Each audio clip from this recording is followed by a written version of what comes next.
الحمدللہ رب العالمین والصلاة والسلام علی رسولہ الکریم۔ آج ہم نصاب النحو کا 7واں سبق پڑھیں گے۔ یہ سبق تعریف و تنکیر کے اعتبار سے اسم کی اقسام کے بارے میں ہے۔ تعریف و تنکیر کے بارے میں، چونکہ نحو میں زیادہ تر بحث اسم سے ہی ہوتی ہے تو اس لیے یہ اسم کی تقسیمات کریں گے۔ تو تعریف و تنکیر کے اعتبار سے اسم کی 7 قسمیں ہیں، 2 قسمیں ہیں، معرفہ ناکرہ۔ ٹھیک ہے، معرفہ ناکرہ۔ معرفہ اس اسم کو کہیں گے، اس لفظ کو کہیں گے جو کسی خاص شے پر دلالت کرے۔ ٹھیک ہے، اور ناکرہ اس لفظ کو، اس اسم کو کہیں گے جو کسی خاص شے پر دلالت نہ کرے۔ ٹھیک ہے، مثال کے طور پہ زید، جب میں نے زید کہا تو جس کا زید نام ہے تو یہ زید صرف اسی شخص پر دلالت کر رہا ہے۔ ٹھیک ہے، تو زید سے مراد وہ ایک ہی بندہ ہے، 2-4 بندے نہیں ہیں۔ ٹھیک ہے، اسی طرح بکرن میں نے کہا حضرت ابو بکر، تو نام جتنے بھی ہوتے ہیں یہ سارے کے سارے معرفہ ہوتے ہیں، چاہے انسانوں کے ہوں، مردوں کے ہوں، عورتوں کے ہوں، شہروں کے ہوں، علاقوں کے ہوں، ملکوں کے ہوں، جتنے بھی نام ہوتے ہیں نا وہ سارے کے سارے معرفہ ہوتے ہیں کہ اس سے ایک خاص چیز مراد ہوتی ہے۔ ٹھیک ہے، اور وہ لفظ جو کسی خاص شے پر دلالت نہ کرے، جیسے راجلن، میں نے کہا راجلن، ٹھیک ہے، مرد، راجلن کا معنی ہے مرد، تو مرد تو بہت سارے ہیں، تو کون سا مرد؟ ٹھیک ہے نا، تو یہ راجلن جو ہے یہ ناکرہ ہے، کیونکہ یہ کسی خاص شے پر دلالت نہیں کر رہا۔ دلالت کا معنی ہے رہنمائی کرنا، راستہ دکھانا، یہ کسی خاص شخص کی طرف رہنمائی نہیں کر رہا، بلکہ راجلن جب کہا تو مطلقاً مرد، تو اب میں بھی مرد ہوں، بہت سارے مرد ہیں، لاہور میں بھی ہیں، پاکستان میں بھی ہیں، ہندوستان میں بھی ہیں، بہت سارے جگہوں پر ہیں، تو صرف مرد جو ہے نا یہ رجل مرد، یہ کیا ہے؟ یہ ناکرہ ہے، کیونکہ یہ غیر معین چیز پر دلالت کر رہا ہے۔ ٹھیک ہے، یہ کوئی خاص شے پر دلالت نہیں کر رہا۔ اسی طرح قلم، قلم، تو کون سا قلم بھائی؟ میرا قلم، اس کا قلم، کس کا قلم؟ تو یہ ناکرہ ہے۔ تو جو لفظ کسی خاص شے پر دلالت کرے وہ معرفہ ہوتا ہے، جیسے زید، عمر، بکر، اور وہ لفظ جو کسی خاص شے پر دلالت نہ کرے وہ ناکرہ ہوتا ہے۔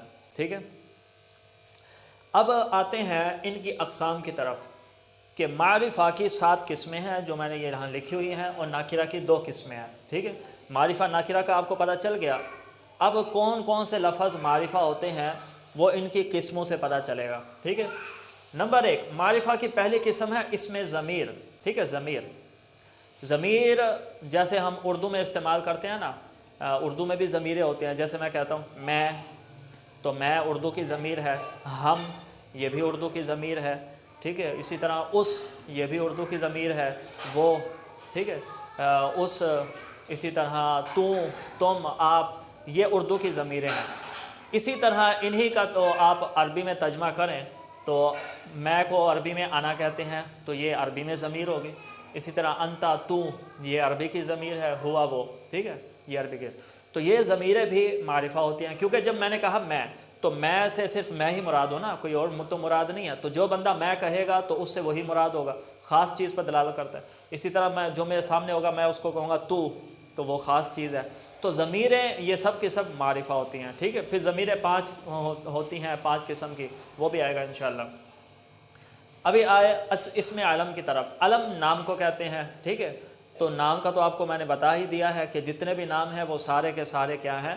معرفہ ہوتے ہیں، جیسے چاہے انسان کا ہو، جن کا ہو، فرشتے کا ہو، جیسے جبرائیل، میکائیل، اسرافیل، ٹھیک ہے، اسرائیل، اور جنوں کا ہو عفریت وغیرہ وغیرہ۔ نام کسی کے بھی ہوں، شہر کے ہوں، جیسے مکہ ایک شہر ہے، مدینہ ایک شہر ہے، ٹھیک ہے، اسی طرح پاکستان، لاہور، کراچی، جتنے بھی شہروں کے نام ہیں سب کے سب معرفہ ہوتے ہیں۔ ٹھیک ہے، تو نام جو ہے نا یہ معرفہ ہوتے ہیں۔ تو اگر کسی عبارت میں کسی جگہ کوئی نام آ جائے تو آپ سمجھ جائیں یہ معرفہ ہے، یہ ناکرہ نہیں ہے۔ ٹھیک ہے، اسی طرح اسم اشارہ۔ ٹھیک ہے، اسم اشارہ یعنی وہ لفظ جس کے ذریعے ہم اشارہ کرتے ہیں، اردو میں بھی ہے۔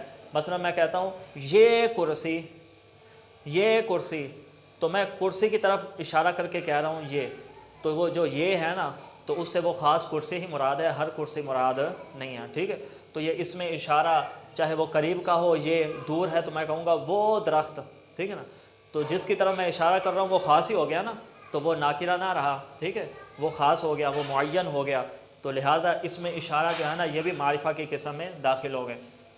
اسی طرح اس میں موصول کے کچھ الفاظ ہیں عربی کے اندر، جیسے الذی اور مذکر کے لیے ہے، اللتی مؤنث کے لیے ہے، ٹھیک ہے، الذی، اللذانی، الذین، ٹھیک ہے، قرآن پاک میں بھی الذین، الذین وغیرہ استعمال ہوا ہے، اسی طرح اللتی، ٹھیک ہے، یہ بھی قرآن پاک میں استعمال ہوا ہے، یہ اس میں موصول ہے۔ تو اس میں موصول ہوتا کیا ہے، ٹھیک ہے، اس میں موصول وہ اسم جو اپنے بعد والے جملے سے مل کر جس کے بعد والا جملہ صلہ ہوتا ہے، تو یہ موصول اپنے صلہ سے مل کر کلام کا جز بنتا ہے، ٹھیک ہے۔ تو وہ تو خیر اس کا وہ تفصیل سے وہ سبق آ جائے گا، فی الحال اتنا آپ یاد رکھیں کہ جو اس میں موصول ہے یہ معرفہ ہوتا ہے۔ یہ معرفہ کیسے ہوتا ہے؟ الذی کا معنی کیا ہے؟ وہ جو، ٹھیک ہے، وہ جو مذکر چیز، اللتی وہ جو مؤنث چیز، ٹھیک ہے۔ اب وہ جو، یہ معرفہ کیسے ہے؟ وہ جو، تو وہ جو سے معرفہ کیسے ہوگا بھائی؟ تو اس کی سمجھ نہیں آ رہی، وہ جو، تو کیا وہ جو سے کیا مراد ہے؟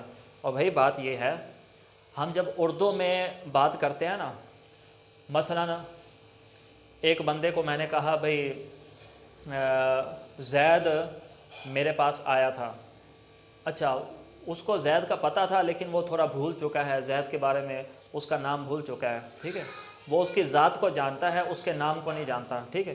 تو میں نے اس کو کہہ دیا بھئی وہ زید میرے پاس آیا تھا تو اس نے آپ کو یہ بات کہی۔ وہ مجھے کہتے ہیں بھئی کون زید؟ چونکہ وہ اس کی ذات کو جانتا تھا، اس بندے کو جانتا تھا لیکن اس کے نام کو نہیں پہچانتا تھا، ٹھیک ہے، تو وہ بھول گیا تھا اس کو، کہتا ہے کون زید؟ اب میں اس کو یاد کرواتا ہوں، میں اب کیا کہتا ہوں؟ میں کہتا ہوں وہ جو جس نے تمہاری مدد کی تھی، وہ جس نے تمہیں مارا تھا، وہ جو تمہارے پاس آیا تھا، وہ جو فلانی جگہ رہتا ہے، تو وہ جو کر کے میں اس کو وہ اس ذات کی طرف رہنمائی اس کی کر رہا ہوں، تو یہ وہ جو ہوتا ہے یہ بھی خاص چیز کو، یہ خاص چیز پر دلالہ کرتا ہے، ٹھیک ہے۔ جب میں نے کہا دیا نا کہ وہ جو تمہارے پاس آیا تھا، وہ جو جس نے تمہاری مدد کی تھی، ٹھیک ہے، تو یوں جب میں نے کر دیا نا تو باقی سارے چیز نکل گئی، اب جس نے اس کی مدد کی تھی وہی آ گیا۔ تو وہ جو ہوتا ہے یہی اس میں موصول ہے ہمارا اردو کا، اور عربی میں اسی وہ جو کو الذی کہتے ہیں اور اللتی کہتے ہیں، ٹھیک ہے۔ تو یہ وہ جس نے، یہ اس میں موصول ہے۔ اس کے بعد ایک صلہ ہوگا، ٹھیک ہے، ایک پورا جملہ ہوتا ہے جس کو صلہ کہتے ہیں، پھر یہ موصول صلہ مل کر یا فاعل بن جاتے ہیں یا مفعول بن جاتے ہیں یا مبتدا بنتے ہیں یا خبر، یہ تفصیل سے سبق آئے گا۔ فی الحال آپ اتنا یاد رکھیں کہ اس میں موصول بھی معرفہ ہوتا ہے۔ پانچواں معرفہ ہے جی معرف باللام، یعنی ہر وہ لفظ کہ جس کے شروع میں الف لام ہو، ٹھیک ہے، جس ناکرہ کے شروع میں الف لام لگایا جائے تو ایسی صورت میں وہ معرفہ ہوتا ہے۔ جیسے میں نے کہا الرجل، خالی رجل کا معنی ہے کوئی بھی مرد، ٹھیک ہے، رجل کوئی بھی مرد، ایک مرد، اور جب اس کے شروع میں الف لام لگائیں گے تو یہ کوئی مرد نہیں رہے گا بلکہ یہ خاص مرد ہو جائے گا۔ اچھا خاص مرد سے بھی کیا مراد ہے؟ ٹھیک ہے، خاص مرد، میں کہتا ہوں خاص مرد، تب بھی آپ کہیں گے نہیں پتہ نہیں کون خاص مرد، ٹھیک ہے۔ تو یہ ایک طلباء کے ذہن میں یہ ایک سوال آتا ہے بھئی خاص مرد سے ہمیں نہیں سمجھ آئی، بھئی کون خاص مرد؟ بھئی میں آپ کو سمجھاتا ہوں کہ الف لام کہاں لگاتے ہیں، ٹھیک ہے۔ مثال کے طور پہ ایک بندہ آیا تھا، ٹھیک ہے، اور وہ بندہ کافی کام کا تھا، میں نے بھی اس سے ملاقات کی، میرا دوست تھا اس نے بھی اس سے ملاقات کی، ٹھیک ہے۔ اب ہم ملاقات کر کے جا رہے تھے، وہ جو میرا دوست تھا وہ چلا گیا، ٹھیک ہے، اب وہ بندہ بھی چلا گیا۔ اب وہ میرے دوست کو یاد آیا کہ وہ جس بندے سے ہم نے ملاقات کی ہے وہ بڑا کام کا تھا، اس سے ہمیں ایک کام ہے، تو وہ واپس بھاگتا وہ میرے پاس آتا ہے، کہتے ہیں بھئی وہ این الرجل، مرد کہاں ہے، ٹھیک ہے نا، مرد کہاں ہے، این الرجل، نام کا تو اس کا پتہ نہیں ہے، این الرجل، مرد کہاں ہے، وہ بندہ کہاں ہے، تو بندہ کہاں ہے، ٹھیک ہے نا۔ اب وہ الرجل کہے گا، این الرجل، بندہ کہاں ہے، الف لام لگائے گا، ٹھیک ہے، کیونکہ اب اس بندے سے سارے ہر قسم کے پورے دنیا کے بندے مراد نہیں ہے، کوئی عام بندے، بلکہ اس بندے سے وہ خاص بندہ جو یہاں پر ملاقات کر کے گیا تھا، یہاں کھڑا تھا، وہ مراد ہے، ٹھیک ہے نا۔ تو اسی طرح الف لام وہاں پر لگایا جاتا ہے کہ جب جس پر الف لام لگایا جا رہا ہے تو بولنے والے کو بھی پتہ ہو اس سے مراد کیا ہے، اور جس سے بات کی جا رہی ہے اس کو بھی پتہ ہو کہ اس بار سے کیا مراد ہے، تو پھر وہ ایک چیز خاص ہو جاتی ہے۔ میں مزید آسان کر دیتا ہوں، دیکھیں قرآن پاک میں ہے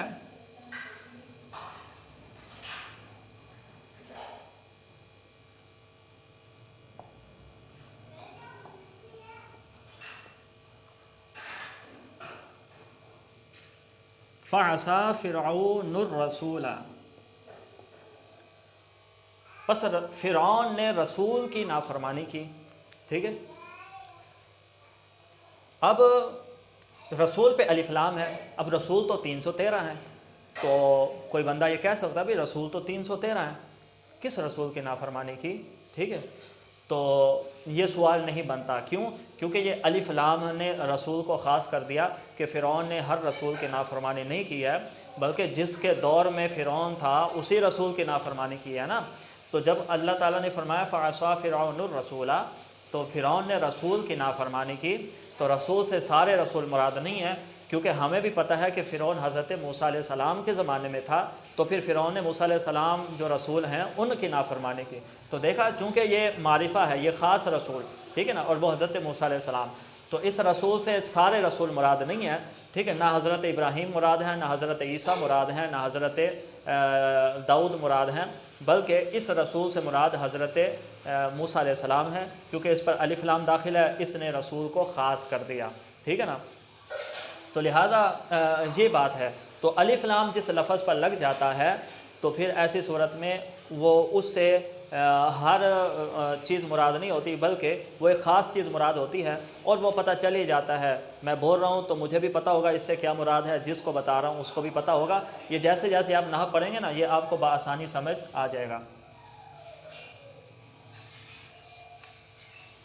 تو معرف باللام کا بھی پتہ چل گیا آپ کو کہ معرف باللام یعنی جس لفظ کے شروع میں الف لام ہو وہ معرفہ ہوتا ہے، ٹھیک ہے، اس سے ایک خاص شے مراد ہوتی ہے، ٹھیک ہے، سارے مراد نہیں ہوتے۔ چھٹی چیز ہے معرف بالاضافت، یعنی کہ اضافت کے ساتھ معرفہ بنانا۔ اضافت کیا ہے؟ اضافت یہ ہے کہ آپ ایک چیز کی نسبت دوسری چیز کی طرف کر دیں، ٹھیک ہے۔ مثلا میں کرتا ہوں، مثال کے طور پہ میں نے لے لیا کتاب، ٹھیک ہے، کتابن، کتابن یہاں میں لکھ دیتا ہوں کتابن، ناکرہ ہے، کتابن کوئی سی کتاب، ٹھیک ہے۔ اب اس سے کوئی خاص کتاب نہیں ہے، کتابن کوئی ایک کتاب، کوئی کتاب، ٹھیک ہے، کوئی ایک کتاب، ایک کتاب۔ اب اس سے کوئی خاص مراد نہیں ہے، یہ ناکرہ ہے، یہ تنوین ہوتی ہے نا، یہ ناکرہ کی علامت ہوتی ہے۔ اب میں چاہتا ہوں کہ یہ کتاب کوئی خاص کتاب مراد ہو جائے، تو میں کیا کر دوں گا، یہ جتنے بھی اوپر آئے ہیں نا معرفہ، ٹھیک ہے، یہاں تک، ٹھیک ہے، پہلے سے لے کر یہاں تک میں کوئی بھی معرفہ اس کے آخر میں لگا دیتا ہوں۔ مثال کے طور پہ میں لگا دیتا ہوں کتابہ، اس کی کتاب، یہ ہو ضمیر ہے، ٹھیک ہے، جیسے انا انت ہوا ہے نا، اسی طرح ہو ہما ہم یہ ضمیریں بھی ہیں، تو میں کتاب کے ساتھ ضمیر لگا۔ جب میں نے کہا تھا کتابن، ٹھیک ہے نا، تو اس سے کوئی سی بھی کتاب، یہ ناکرہ تھا، جب میں نے اس کے ساتھ ضمیر لگا دی، ٹھیک ہے، تو اب یہ مضاف مضاف الیہ ہو گئے، تو یہ معرفہ بن گیا ہے اضافت کی وجہ سے، مضاف ہونے کی وجہ سے یہ معرفہ بن گیا ہے۔ اب اس کا معنی ہے اس کی کتاب، ٹھیک ہے، اب میری کتاب نہیں رہے گی، میری کتاب بھی نکل گئی، تمہاری کتاب بھی نکل گئی، ٹھیک ہے، تو اب اس کی کتاب مراد ہے، ٹھیک ہے۔ تو جو ناکرہ، جس ناکرہ کا مضاف الیہ معرفہ ہو وہ ناکرہ بھی معرفہ بن جاتا ہے، ٹھیک ہے۔ تو اس ناکرہ کا مضاف الیہ معرفہ ہے نا ضمیر، تو لہٰذا یہ ناکرہ بھی معرفہ بن جائے گا، ٹھیک ہے۔ اسی طرح یہ دیکھیں میں نے کتاب ہو لکھا ہوا ہے، اسی طرح آپ اس معرفہ کی طرف اضافت کر دیں، کتاب کے ساتھ زیدن لگا دیں، ٹھیک ہے نا، تو کتاب زیدن، زید کی کتاب۔ سمپل کتابن کہا تو کوئی سی بھی کتاب، میری کتاب بھی ہو سکتی ہے، آپ کی کتاب بھی، لیکن جب میں نے کہا کتاب زید کی کتاب، تو اب میری کتاب بھی مراد نہیں ہے، تیری کتاب بھی مراد نہیں ہے، بکر کی کتاب مراد نہیں ہے، اب زید کی کتاب مراد ہے، ٹھیک ہے۔ یہ زید ایک فرضی ایک نام لیا گیا ہے، ٹھیک ہے۔ تو دیکھو ہم نے اس کی اضافت کی ہے علم کی طرف، تو چونکہ یہ مضاف الیہ ہے اس لیے مضاف الیہ مجرور ہوگا۔ یہ ضمیر تھی، ضمیر مبنی ہوتی ہیں اس لیے اس کو جر نہیں دی، ورنہ مضاف الیہ مجرور ہوتا ہے، ٹھیک ہے۔ یعنی جس ناکرہ کے ساتھ آپ معرفہ لفظ لگائیں گے اس کے نیچے آپ نے کسرہ لگانا ہے۔ اسی طرح ہم اس میں اشارہ کے ساتھ کرتے ہیں کتاب ھذا، میں کہتا ہوں کتاب، کتاب، اب کوئی سی بھی کتاب ہو سکتی ہے، لیکن میں کہتا ہوں کتاب ھذا، کسی بندے کی طرف اشارہ کر کے کہتا ہوں کتاب ھذا، اس کی کتاب، ٹھیک ہے نا، یا یہ کتاب، ٹھیک، کتاب ھذا یہ کتاب، یہ کتاب، کسی کتاب کی طرف اشارہ کر کے میں کہتا ہوں کتاب ھذا یہ کتاب، ٹھیک ہے نا، تو اب وہ کتاب خاص ہو گئی، ٹھیک ہے نا۔ تو یوں کسی بھی ناکرہ کے ساتھ آپ ان 5 میں سے کوئی سا بھی مضاف الیہ لگائیں گے تو وہ ناکرہ بھی معرفہ ہو جائے گا۔ اسی طرح میں اس میں موصول سے کے شروع میں ناکرہ لگاتا ہوں کتاب الذی، ٹھیک ہے نا، تو وہ جس نے ہماری مدد کی تھی اس کی کتاب، ٹھیک ہے نا، تو وہ خاص ہو گئی کتاب۔ اسی طرح کتاب الرجلی، وہ خاص مرد کی کتاب۔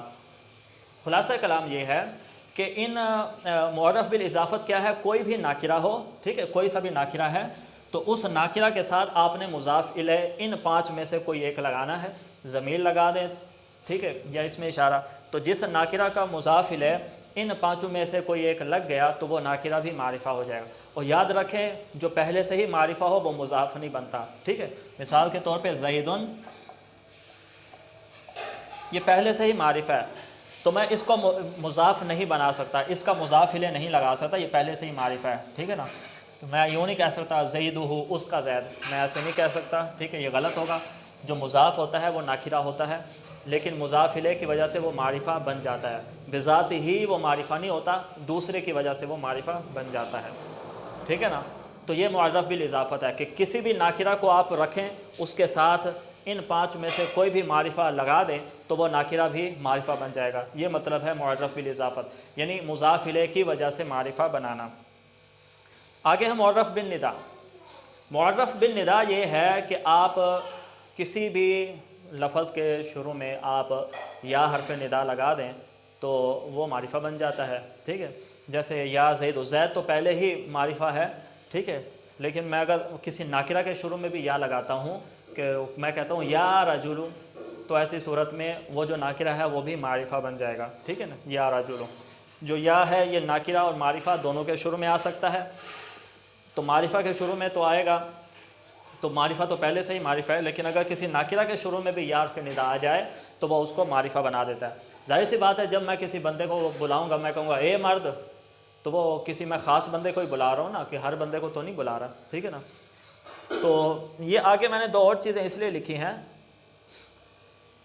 کہ میں یہ کہنا چاہتا تھا کہ اگر یا حرف ندا کے بعد کوئی ایک ہی لفظ ہے جیسے زید اور رجل تو پھر ہم اس پر ضمہ پڑھیں گے، یا زید یا رجل، لیکن اگر یا حرف ندا کے بعد مضاف مضاف الیہ ہیں، ٹھیک ہے نا، مضاف مضاف الیہ، یہ مضاف مضاف الیہ ہیں، تو پھر مضاف پر ضمہ پڑا وہ فتح پڑا جائے گا، مضاف الیہ ویسے ہی مجرور ہوتا ہے، تو یا عبد اللہ، یا حبیب اللہ، یا رسول اللہ وغیرہ، ٹھیک ہے، تو یہ میں نے اس لیے لگایا۔ اور اگلا میں نے آپ کو ایک اور چیز میں نے لگائی ہے، یا ایھا الرسول، اور یہ لکھنے کا مقصد یہ تھا کہ جس لفظ کے شروع میں الف لام ہو تو اس کے ساتھ یا ڈائریکٹ آپ نہیں لگا سکتے، جیسے الرسول اس کے شروع میں الف لام ہے نا، تو یا الرسول آپ نہیں کہہ سکتے، ٹھیک ہے، تو ہم کیا کریں گے، ایھا، اس کے توسط سے یا حرف ندا لگائیں گے، تو ہم یا ایھا کا اضافہ کریں گے، ٹھیک ہے، یا ایھا الرسول، اے رسول۔ جس لفظ پر الف لام ہو تو اس کے شروع میں یا ڈائریکٹ نہیں لگ سکتا، ایھا کے وسیلے سے پھر جو ہے نا آپ یا لگا سکتے ہیں۔ دیکھیں ہم نے الرسول اور یا کے بیچ میں ایھا لگایا، اب جائز ہے۔ اسی طرح قرآن پاک میں یا ایھا الذین آمنوا، تو الذین اس پر الف لام ہے، ٹھیک ہے، تو یا الذین ڈائریکٹ یا نہیں آ سکتا، اس لیے پھر ایھا کا اضافہ کر کے یا داخل کیا گیا، یا ایھا الذین۔ اسی طرح المزمل ہے، تو یا المزمل ڈائریکٹ الف لام والے لفظ کے شروع میں یا نہیں لگ سکتا، تو ایھا کا اضافہ ہوا، یا ایھا المزمل، یا ایھا المدثر، یا ایھا النبی، ٹھیک ہے نا۔ تو یہ میں نے اس لیے یہ لگایا، اور یہ میں نے آپ کو اس لیے بتایا کہ یہ بھی حرف ندا ہی ہے، ٹھیک ہے، یا ایھا۔ ایک اور بھی یا ایھا بھی ہوتا ہے لیکن وہ بہت ہی کم استعمال ہے، زیادہ تر یہ 2 استعمال ہوتے ہیں، ٹھیک ہے۔ اگر کوئی الف لام والا ہے تو اس کے شروع میں یا ایھا ہوگا، اور اگر کوئی الف لام والا نہیں ہے، ٹھیک ہے، ناکرہ ہے، تو پھر سمپلی یا لگے گا اس کے شروع میں۔ تو یہ تھا ہمارا معرفہ کے بارے میں اتنی لمبی چوڑی بحث، اس میں اور بھی بحث ہوگی لیکن وہ ہم آگے اسباق میں کریں گے۔ اب آتے ہیں ناکرہ کی طرف۔ ناکرہ کیا تھا؟ جو غیر معین چیز پر دلالت کرے، جو کسی خاص شے پر دلالت نہ کرے، ٹھیک ہے۔ تو اس کی 2 قسمیں ہیں، ناکرہ مخصوصہ، ناکرہ غیر مخصوصہ۔ غیر مخصوصہ تو وہی ہے جیسے سمپلی رجل، کوئی ایک مرد، ٹھیک ٹھیک ہے، اسی طرح قلم کوئی ایک قلم، یہ نکرہ غیر مخصوص ہے، یہ نکرہ اس کو خاص نہیں کیا گیا، اور نکرہ کو بھی خاص کیا جاتا ہے، ٹھیک ہے نا، تو وہ کیسے، وہ میں آپ کو سمجھاتا ہوں۔ نکرہ غیر مخصوصہ تو عام نکرہ ہے، رجل، قلم، ٹھیک ہے، جو سمپل ہی ہے، اور نکرہ مخصوصہ اس نکرہ کو کہتے ہیں جس کو تخصیص کے طریقوں میں سے کسی طریقے کے ساتھ اس کو خاص کیا گیا ہو، ٹھیک ہے نا، تخصیص کے طریقے سے، وہ میں آپ کو بتاتا ہوں۔ مثال کے طور پہ یہ دیکھیں، رجل،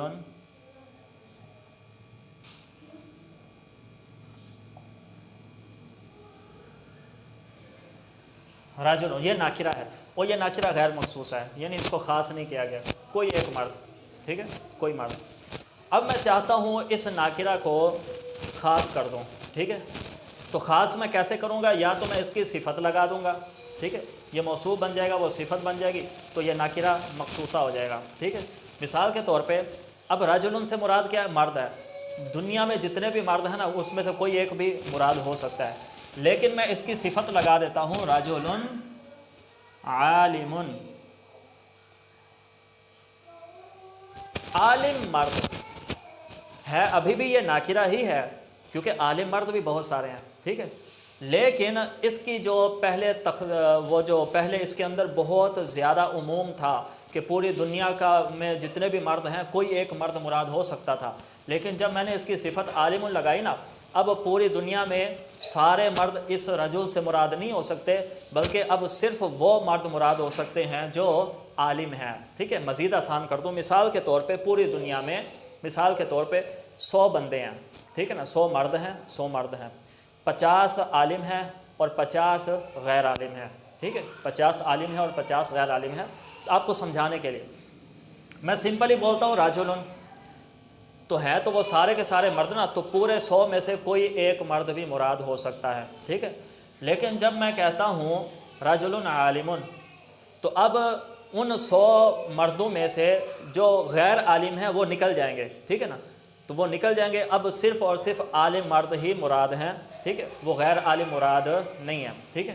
تو اب اس کی عمومیت میں کمی آ گئی، ٹھیک ہے نا، نکرہ کے اندر جو پہلے بہت زیادہ عموم تھا، پہلے 100 بندے مراد ہو سکتے تھے، لیکن اب صرف 50 بندے مراد ہیں، تو اس کی عمومیت میں جو کمی آئی ہے، تو یہ کمی صفت لانے کی وجہ سے آئی ہے، گویا کہ یہ نکرہ خاص ہو گیا، ٹھیک ہے۔ ایک سمپلی نکرہ ہے رجل، یہ نکرہ عام ہے، ٹھیک ہے نا، کہ اس کے اندر وہ پورے 100 مردوں میں سے کوئی ایک مرد بھی مراد ہو سکتا ہے، ٹھیک ہے، یہ نکرہ عام ہے، لیکن رجل عالم جب میں نے اس کی صفت لگائی تو اب یہ نکرہ خاص ہو گیا، یعنی اس سے اب 50 ہی مراد ہو سکتے ہیں، وہ پورے 100 غیر عالم مراد نہیں ہو سکتے، ٹھیک ہے۔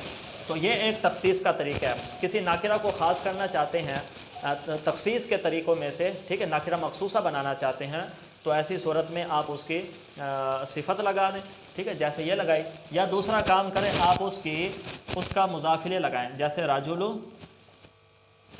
ہے نا، کوئی مرد، اب مثال کے طور پہ میں نے کہا رجل، اب پوری دنیا میں جتنے بھی مرد ہیں، ٹھیک ہے، ان میں سے کوئی ایک مرد اس سے مراد آپ لے سکتے ہیں، لیکن جب میں نے اس کا مضاف الیہ لگایا اور میں نے کہا رجل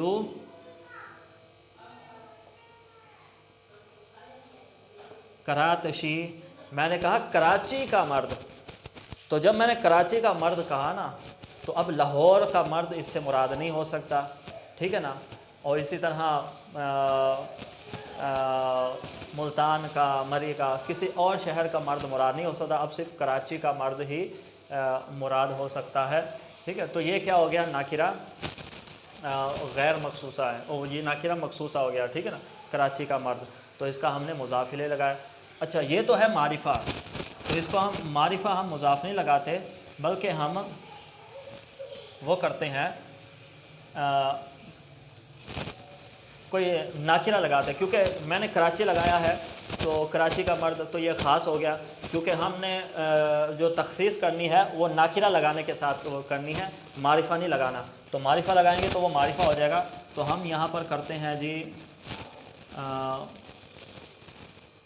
کوئی سا بھی نکرہ لگاتے ہیں،